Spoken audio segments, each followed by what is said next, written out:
بسم اللہ الرحمن الرحیم۔ ای ایکسل سٹوریز کے معزز ناظرین السلام علیکم۔ ناظرین اکرام، آج ہم پیش کرنے جا رہے ہیں ملک صفدر حیات صاحب کی کہانی نیلا جوٹ کا چھٹا حصہ۔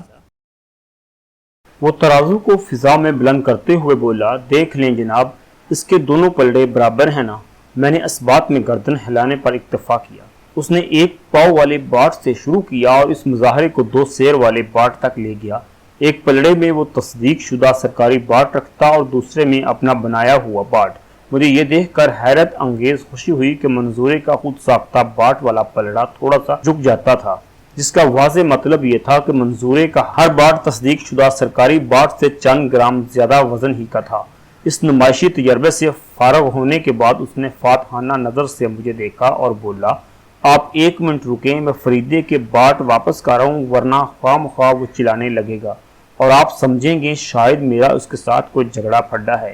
میرا جواب سنے بغیر وہ فرید کریانہ سٹور کی جانب لپک گیا۔ جب وہ واپس ٹھیلے پر پہنچا تو میں نے تعریفی نظر سے اس کی طرف دیکھتے ہوئے خلوص دل سے کہا، منظورے، تم نے اپنی ایمانداری تو ثابت کر دی، اب لگے ہاتھوں یہ بھی بتا دو کہ تم نے سرکاری باٹ کی بجائے یہ خود ساختہ پتھر کے باٹ کیوں رکھے ہوئے ہیں، جس سے مختلف قسم کی غلط فہمیاں جنم لے رہی ہیں۔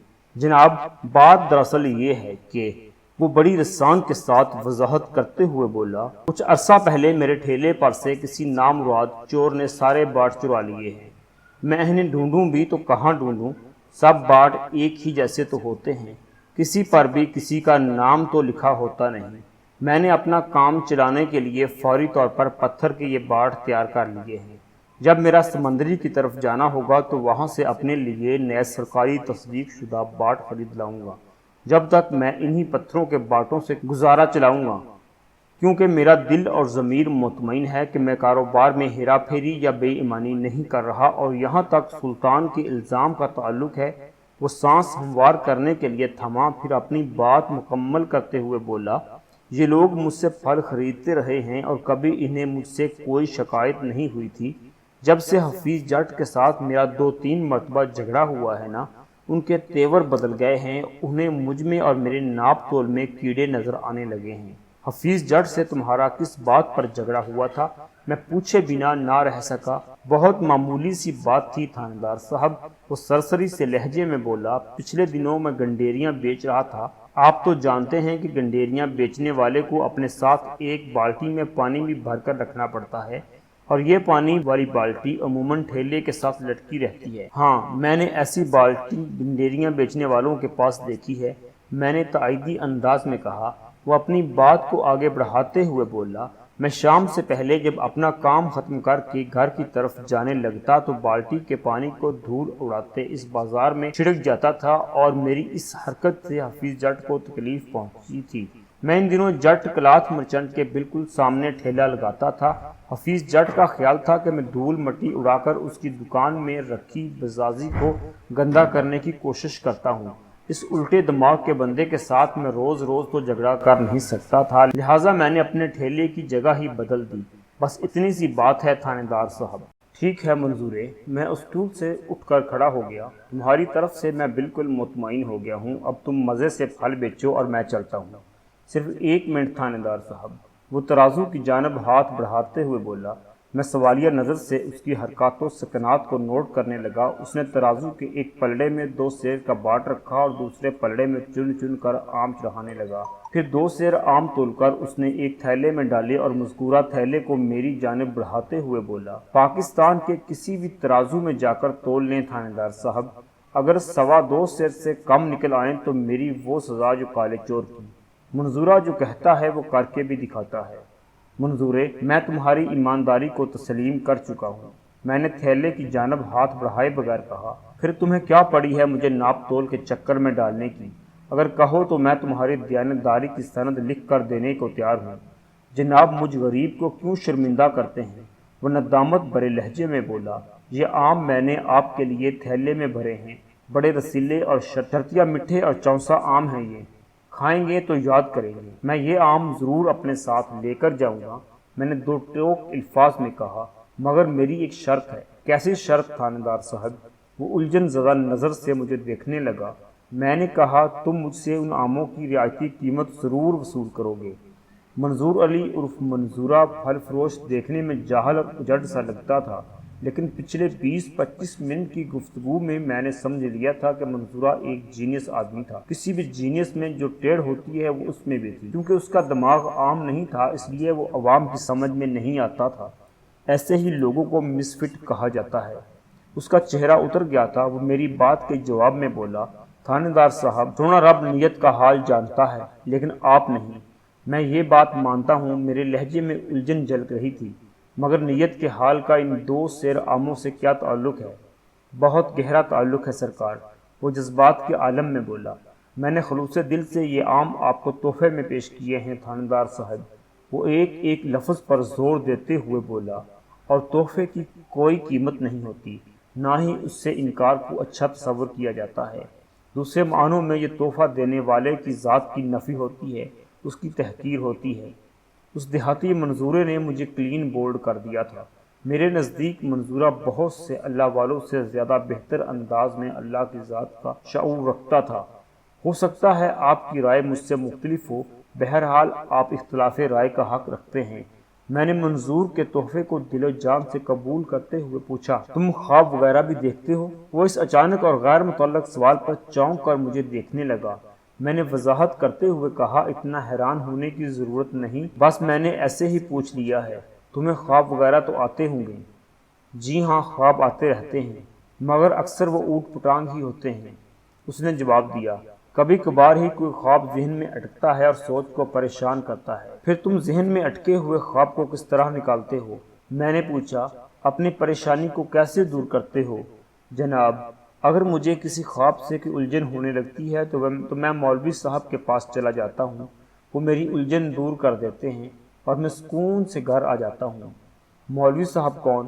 میں پوچھے بنا نہ رہ سکا۔ میں مولوی عمر دین کی بات کر رہا ہوں جی، اس نے بتایا۔ مولوی جی حسین آباد کی مسجد کے پیش امام ہیں۔ تمہارا بھی جواب نہیں ہے منظورے۔ میرے ہونٹوں پر مسکراہٹ ابھر آئی۔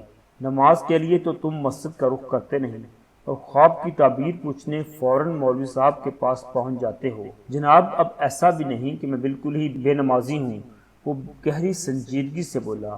ٹھیک ہے، میں مسجد نہیں جاتا، لیکن جب جی چاہتا ہے نماز پڑھ لیتا ہوں۔ جی چاہتا ہے؟ کیا مطلب؟ میں نے گھور کر اسے دیکھا۔ کیا تمہیں پتہ نہیں؟ نماز ایک فرض عبادت ہے۔ جانتا ہوں جی۔ اس نے اسبات میں گردن ہلائی۔ تھانے دار صاحب، اس نے اپنے سینے پر دل کے مقام پر تھپکی دی اور گویا ہوا، جہاں سے تڑپ اٹھتی ہے تو میں یہ اختیار خود کو اللہ کے حضور جھکا دیتا ہوں۔ ایسی نماز میں وہ مزہ آتا ہے کہ میں بیان نہیں کر سکتا۔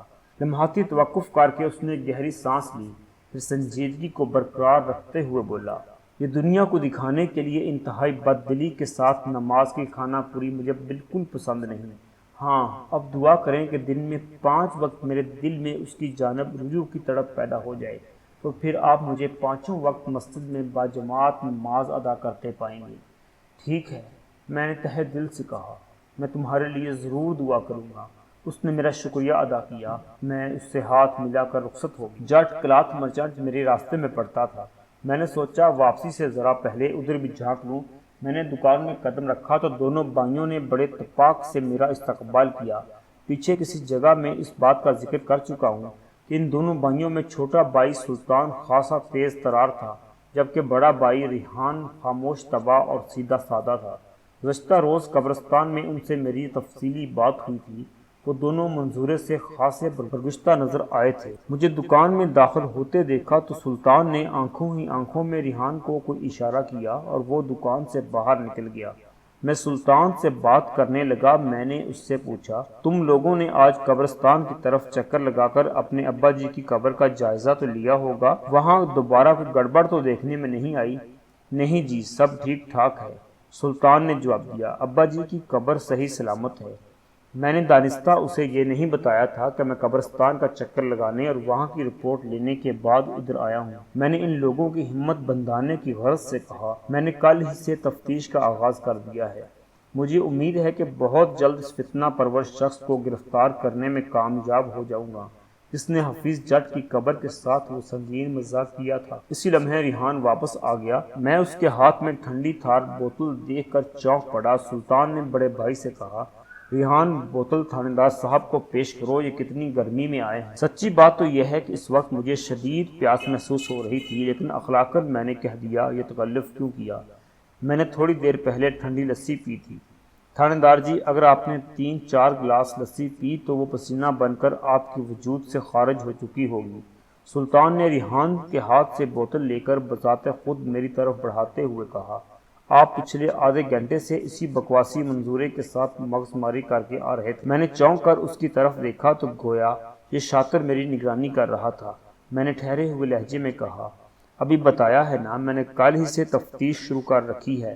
تم نے قبرستان میں کل منظورے کے حوالے سے جن خیالات کا اظہار کیا تھا، اس کی روشنی میں یہ بندہ بھی میری نظر میں ہے۔ میں اسی سلسلے میں منظورے سے پوچھ گچھ کر رہا تھا۔ پھر آپ کو کوئی اہم بات پتہ چلی؟ سلطان نے سوالیہ نظر سے مجھے دیکھا اور ٹھنڈی بوتل کو میرے ہاتھ کے قریب کرتے ہوئے بولا، یہ کوئی تکلف نہیں، ہماری محبت ہے تھانے دار صاحب، اسے حلق سے نیچے اتاریں ورنہ ہاتھ میں پکڑی پکڑی گرم ہو جائے گی۔ ابھی تو ہم نے آپ کو کوئی گفٹ وغیرہ بھی دینا ہے۔ گفٹ؟ میں نے ٹھنڈی بوتل پکڑتے ہوئے پوچھا، وہ کس سلسلے میں سلطان؟ جناب، تحفے کے تبادلے کے لیے کسی سلسلے کا ہونا ضروری تو نہیں، معنی خیز نظر میں بولا۔ آخر آپ نے منظورے سے آموں کا تحفہ بھی تو لیا ہے نا؟ وہ چونکا دینے والی باتوں کا کوئی ریکارڈ بنانے کا ارادہ رکھتا تھا، شاید اسی لیے ایک کے بعد ایک شگوفہ چھوڑ رہا تھا۔ سلطان کے رویے سے ایک بات تو کھل کر سامنے آ گئی تھی کہ وہ منظورے کے لیے اپنے دل میں شدید نوعیت کی ناپسندیدگی کے جذبات رکھتا تھا۔ وہ چونکہ سلطان کی نظر میں تھا، اس لیے منظورے سے ہونے والی میری ملاقات کی تفصیل بھی اس سے چھپی نہیں رہ سکی۔ یہ تمام تر خیالات سیکنڈ کے 10ویں حصے میں میرے ذہن سے گزرے اور میں نے سلطان کی بات کا جواب میں کہا، میں نے منظورے سے 2 سیر عام تحفے میں نہیں لیے، بلکہ اس سے میرا ایک خاص مقصد ہے۔ مقصد؟ کیسا مقصد تھانے دار صاحب؟ اس نے پوچھا۔ میں نے بتایا، تم نے شکایت کی تھی نا کہ منظورہ کم تولتا ہے اور اس کے پاس سرکار کے تصدیق شدہ باٹ بھی نہیں ہے۔ شکایت کی تھی یا نہیں؟ اس کے چہرے پر ایک رنگ سا آ کر گزر گیا۔ مجھے یہ سمجھنے میں قطعاً کوئی دشواری محسوس نہ ہوئی کہ منظورے کی ناپ تول کے حوالے سے اس کا اعتراض بے بنیاد اور خالی از وزن تھا۔ میرے سوال کے جواب میں وہ دھیرے سے بولا، جی، میں نے آپ سے ایسی شکایت تو کی تھی۔ بس تو پھر یہ عام تمہاری اسی شکایت کے سلسلے کی ایک کڑی ہے۔ میں نے دبنگ لہجے میں کہا، میں ان آموں کو کسی ایماندار دکاندار کے ترازو پر جا کر تولوں گا، سیدھا تھانے کی حوالات میں۔ کہاں جائے گا؟ تھانے کی حوالات میں۔ وہ ندامت آمیز لہجے میں بولا، تھانے کی حوالات میں نہیں۔ میں نے ایک لفظ پر زور دیتے ہوئے کہا، میرے تھانے کی حوالات میں۔ میں اسے تمہارے سامنے جوتے مارتے ہوئے یہاں سے لے کر جاؤں گا، کیا سمجھے؟ سمجھ گیا تھانے دار صاحب، وہ اس بات میں گردن ہلاتے ہوئے بولا۔ آپ تو خاصے کڑک تھانے دار ہیں، حالانکہ ایسے لگتے تو نہیں۔ کیا نہیں لگتا؟ میں نے سوال کیا۔ مطلب یہ کہ وہ گڑبڑا گیا۔ آپ اپنی باتوں اور شکل سے اتنے سخت نظر تو نہیں آتے، اس لیے لوگ مجھے دیکھ کر اور میری باتوں کو سن کر اکثر دھوکا کھا جاتے ہیں۔ میں نے اپنی بات مکمل کرتے ہوئے کہا، منظورے کے ساتھ بھی یہی ہوا ہے۔ میں نے اس سے 2-4 میٹھی میٹھی ادھر ادھر کی باتیں کی اور 2 سیر آم تلوا لیے، اس شرط کے ساتھ کہ اگر اس کے آم میٹھے نکلے تو پیسے دوں گا ورنہ نہیں۔ میں نے بڑی خوبصورتی کے ساتھ صورتحال کو سنبھال لیا تھا، ورنہ سلطان تو یہی سمجھ رہا تھا کہ میں نے یہ 2 سیر آم منظورے سے رشوت میں لیے ہیں اور اب میں اسے کسی قسم کا قانونی تحفظ فراہم کروں گا۔ چنانچہ وہ بھی مجھے کوئی گفٹ شفٹ دے کر اپنے ہاتھ میں کرنا چاہتا تھا۔ میں مزید 10 منٹ وہاں رکا، ان دونوں بھائیوں سے حفیظ جٹ کی زندگی کے بارے میں مختلف سوالات کیے، ٹھنڈی بوتل ختم کی اور ان خیالات کے ساتھ وہاں سے اٹھ گیا۔ ٹھیک ہے تو جوانوں، تم لوگ اپنی دکانداری کو دیکھو، اب میں چلتا ہوں۔ آج یا کل کسی وقت تمہارے گھر کا چکر بھی لگاؤں گا تاکہ تم لوگوں کی امی سے بھی ملاقات ہو جائے۔ لمحاتی توقف کر کے میں نے ایک گہری سانس لی، پھر اضافہ کرتے ہوئے کہا، اور اس منظورے پھل فروش پر زیادہ دھیان دینے کی ضرورت نہیں۔ اگر وہ ناپ تول کے معاملے میں قصوروار نکلا تو ایسا فٹ کروں گا کہ ساری زندگی یاد کرے گا۔ میرے ان آخری کلمات سے ان دونوں بھائیوں خصوصاً سلطان کے چہرے پر خوشی کے تاثرات چمکنے لگے۔ میں انہیں ان کے حال پر خوش چھوڑ کر دکان سے نکل آیا۔ سلطان کے ساتھ فی الحال یہی کیا جا سکتا تھا۔